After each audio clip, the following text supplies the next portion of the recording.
Kami tergabung dalam ikatan mubalik, namanya Nasihin, yaitu setelah di kampungku berdiri Nahdlatul Ulama. Demikian dituturkan oleh Kiai Haji Saifuddin Zuhri di dalam buku Guruku, Orang-orang dari Pesantren. Lalu pada Muktamar NU ketiga di Surabaya, pada tahun 1928, diputuskan pembentukan Majelis Khomis atau Komisi 5 yang mendapat mandat khusus mendirikan Lajnah An-Nasihin, yaitu semacam komisi dakwah untuk menyiarkan NU ke berbagai daerah. Komisi ini dipimpin oleh Kiai Saleh Banyuwangi dan beranggotakan Kiai Hasyim Asy'ari, Kiai Ridwan, Kiai Asnawi Kudus, dan Kiai Muharram Kediri. Sejak itulah, Lajnah atau lembaga dakwah ditetapkan sebagai bagian dari struktur di Pengurus Besar Nahdlatul Ulama. Sebuah histori epik, karena kelembagaan ini pernah dikawal langsung oleh muassis Nahdlatul Ulama, Romo Kiai Haji Hasyim Asy'ari. LDNU bertugas melaksanakan program-program PBNU di bidang pengembangan dakwah di Ahli Sunnah wal Jamaah. Tercatat dalam ensiklopedi NU, nama-nama besar pernah memimpin lembaga prestisius di PBNU: Kiai Haji Saifuddin Zuhri, Kiai Haji Ahmad Ghazali, Kiai Haji Sulam Syamsun, Kiai Haji Syukron Ma'mun, Kiai Haji Nuril Huda, Kiai Haji Zaki Mubarak, Kiai Haji Manarul Hidayat, Kiai Haji Maman Imanul Haq, Kiai Haji Agus Salim, dan kini Kiai Haji Abdullah Syamsul Arifin. Di bawah panji Pengurus Besar Nahdlatul Ulama, saat ini lembaga dakwah telah menetapkan kepengurusan di 34 provinsi dan lebih dari 500 kabupaten kota. Kini dengan SDM terbaik di jajaran kepengurusan, LDNU telah menetapkan visi organisasi menjadi lembaga dakwah yang memperjuangkan tegaknya ajaran Islam Ahlus Sunnah wal Jamaah An-Nahdliyah untuk kemaslahatan umat, bangsa, dan dunia.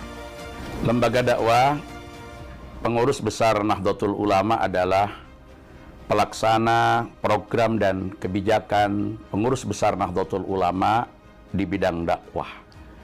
Tugas lembaga dakwah Nahdlatul Ulama adalah senantiasa mendorong, menggerakkan, mengajak kaum Nahdiyin untuk selalu memakmurkan bumi dengan aktivitas kebajikan sebagai implementasi dari tugas istikhlaf fil ard sebagai salah satu dimensi penting dari diciptakannya manusia di muka bumi.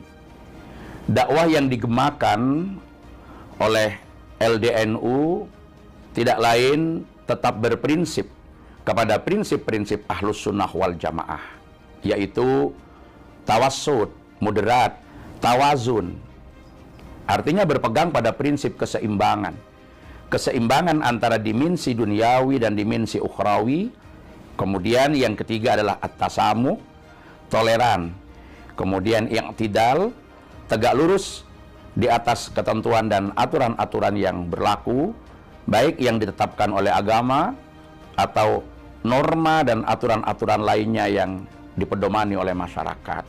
Pelaksanaan dakwah di dalam Nahdlatul Ulama adalah berprinsip pada ayyakunal amru bil ma'rufi bil ma'ruf wan nahyu 'anil munkar bil ma'ruf ay bighairil munkar. Amar ma'ruf harus dilakukan dengan cara yang baik, nahi munkar juga harus dilakukan dengan cara yang baik, tidak dengan cara-cara yang menimbulkan kemungkaran.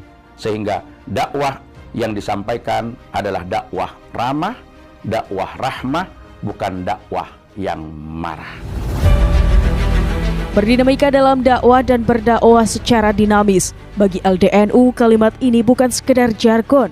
Ini pesan penting bahwa kerja dakwah itu tidak pernah mengenal kata selesai.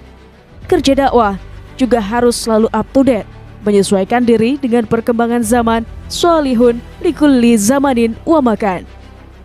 Prinsip yang selalu ditekankan oleh ulama NU adalah al-muhafadzah 'alal qadimis sholih wal akhdhu bil jadidil aslah. Memelihara tradisi lama yang baik dan mengambil tradisi baru yang lebih baik. Karenanya, sepanjang sejarah pembentukan LDNU, kerja dakwah yang dilakukan bukan hanya pengembangan risalah ahli sunnah wal jamaah di dalam negeri, tetapi telah merambah ke luar negeri.